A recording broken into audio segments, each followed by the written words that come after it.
So let's go ahead and talk about truck tires that blow. So I get a call from someone. They go, "Hey, your truck tire hit my vehicle." I'm like, "Oh, okay." I was just cruising down the road and the truck tire blew and hit my vehicle. I'm like, "Okay, I understand what you're saying. I will investigate at this point.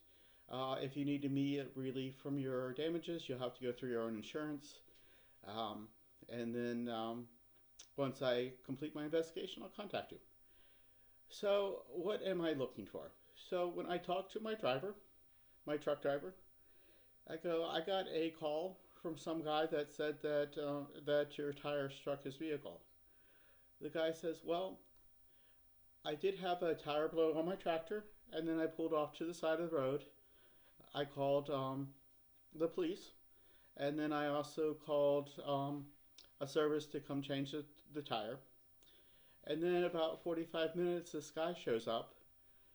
He drives. He's driving just fine. He pulls over to the side of the road, and he says, "Your tire hit my vehicle." But I didn't see any. Nobody was around me when it blew. Um, it was on a highway. There's lots of tire debris around.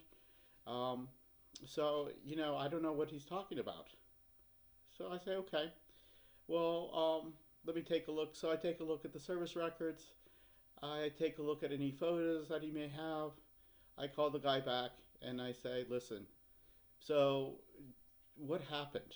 He goes, "Well, I was just driving around and there was tire debris on the road.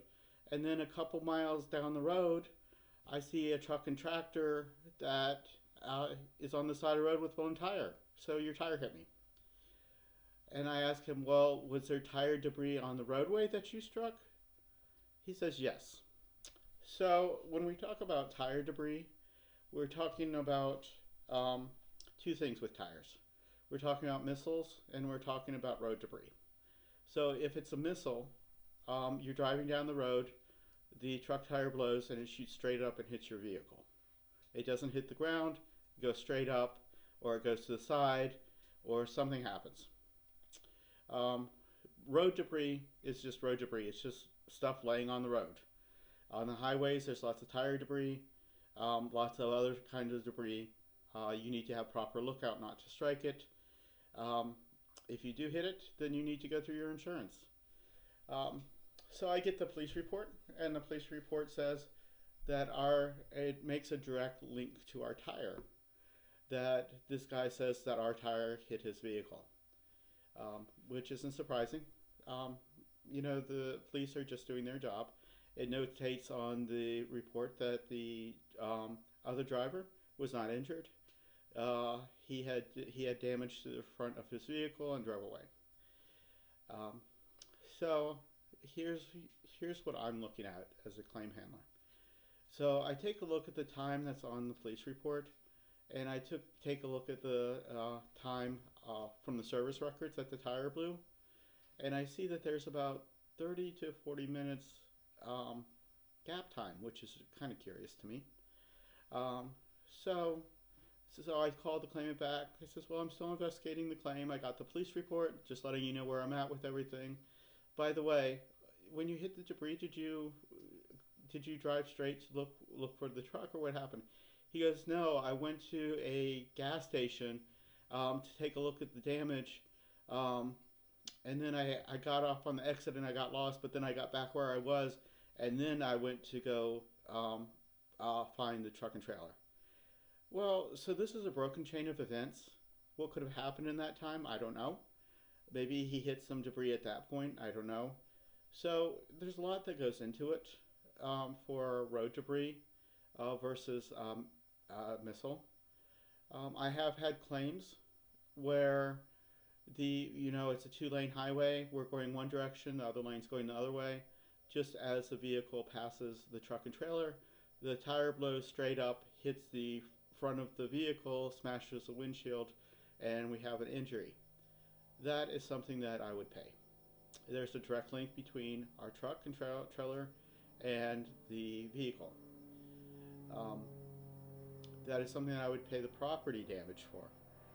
I talked to the person that was injured, which was the owner's wife. She said, "I'm injured. I have glass in my eye. I went to the fire station. The paramedic there washed it out. I'm fine." I said, "Okay. Well, what's going on in my mind as a claim adjuster is that the eyes are very delicate and sensitive. She went and got treatment. Um, let's see if I can get out of this. Let's see what I can do to uh, limit the exposure."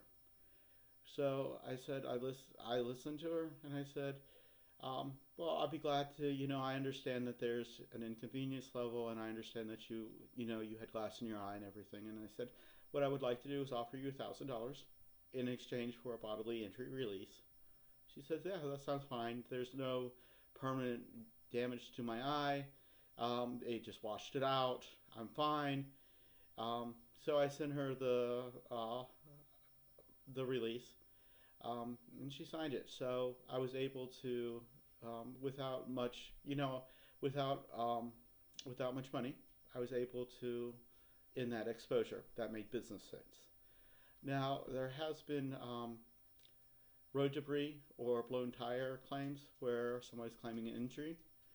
When people get an attorney, we start doing things by the book. So I would talk with the attorney and say, where is the negligence? Um, we have service records that show that we maintain the tire properly. Um, from my understanding, is that what might have happened was that the tire struck some road debris that was already there, maybe a nail, maybe a piece of metal, and that's what caused the blow. So show me where the negligence is. Where is our liability? Um, it seems like you would need to go, since we maintain the tire properly, we have records that show that. It's on you, Mr. Attorney, to show me where our negligence is. From my understanding, there would be negligence on the manufacturer. Maybe they didn't make the tire correctly. Maybe there was a weakness. Or if it struck a piece of metal, you'd have to find the person that negligently left the piece of metal on the roadway. So you have to think about that. Is that, as a claim handler, I'm always thinking about what the exposure is to who I'm working for.